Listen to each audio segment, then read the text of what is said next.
না, রাস্তা মাস্তা এগুলো কিছু করে না, খালি ব্রিজ করে দিয়ে গেছে, চলে গেছে। টাকা তো খাই নিছে, টাকা খাইয়া সব পালাইছে, কাজ কাম করে নাই কিছু। ব্রিজ হওয়ার 6 বছর পেরিয়ে গেলেও হয়নি সংযোগ সড়ক। কুষ্টিয়ার মিরপুর উপজেলার বিভিন্ন এলাকায় এমন 10টি ব্রিজ ও কালভার্ট রয়েছে, যার নেই কোনো সংযোগ সড়ক। মিরপুর উপজেলায় 2016-17 অর্থ বছরে ত্রাণ ও দুর্যোগ ব্যবস্থাপনা মন্ত্রণালয়ের আওতায় আর্থসামাজিক উন্নয়নকে টেকসই করতে ও প্রান্তিক জনগোষ্ঠীর জীবনযাত্রার মান উন্নয়নে প্রায় 3 কোটি টাকা ব্যয়ে বিভিন্ন নদী ও খালের উপরে 10টি ব্রিজ ও কালভার্ট নির্মাণ করা হয়, যা এখন প্রান্তিক জনগোষ্ঠীর সুবিধা না হয়ে অসুবিধার কারণ হয়ে দাঁড়িয়েছে। সরকারের কোটি কোটি টাকা ব্যয়ে চলাচলের সুবিধার জন্য করা এই সকল ব্রিজই এখন দুর্ভোগের কারণ। ব্রিজগুলো স্থানীয় জনগণের কোনো কাজে আসছে না, এতে ক্ষোভ প্রকাশ করেছে এলাকাবাসী। ধান মাথায় করে টেনে নিয়ে যাওয়া লাগে, কোনো ফসল মাথায় করে নিয়ে যাওয়া লাগে, কোনো গাড়ি ঢোকানো যায় না। মানে ইচ্ছায় মানে ব্রিজ না করে যে সাঁকো থাকতো বা বাঁশ থাকতো, ওটাই ভালো থাকতো। ব্রিজ করে যদি রাস্তার উন্নত না হয় বা ব্রিজ করে যদি কোনো উন্নত নাই, তাহলে ব্রিজের হওয়ার তো কোনো মানে নাই। যারা করে দিছে তাদের লাভ হয়েছে, আর যে এসব জনগণের কোনো লাভ হয়নি। এরা করে ধুয়ে সরকারি মার্ডার করে দিয়ে চলে গেছে। এমন দেখা একটা গাড়ি ঘোড়া কিছুই পার করতে পারছি না।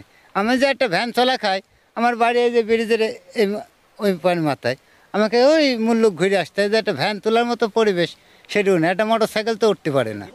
দ্রুত ব্রিজ কালভার্টগুলোর দুপাশে সড়ক নির্মাণ করে চলাচলের উপযোগী করার দাবি এলাকাবাসী ও জনপ্রতিনিধিদের।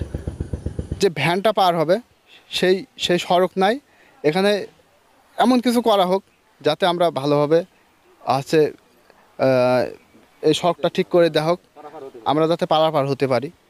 সরকারের কাছে আবেদন করব যে আমাদের এখানে যেগুলো আছে, আমাদের এখানে মাননীয় সংসদ সদস্য আছে, তাদের কাছে অনুরোধ করব যে বাকি কাজগুলো তারা যেন দ্রুত সমাধান করে দেয় এবং সরকারের যে অর্থটা নষ্ট হয়ে আছে সেটা যেন কাজে লাগায়।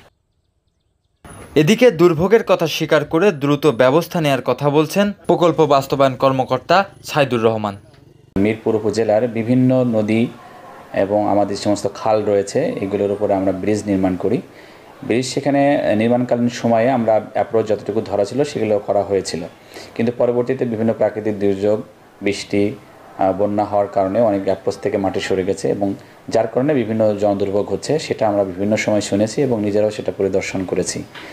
তবে আমরা খুব অতি সম্প্রতি এই জনদুর্ভোগকে লাঘব করার জন্য এবং ব্রিজগুলো যাতে মানুষের চলাচলের উপযোগী হয়, মানুষের ফসল সহ মানুষের চলাচল নির্বিঘ্ন হয়, তার জন্য আমরা একটা প্রাক্কলন প্রস্তুত করেছি এবং এটা অতি দ্রুতই আমরা মন্ত্রণালয়ে প্রেরণ করব এবং সেখান থেকে বরাদ্দ আসলে কাজ করে দিলে ইনশাআল্লাহ আমি মনে করি যে এলাকার মানুষের যাতায়াত সহ ফসলের আনা নেওয়া কাজে সহজ হবে।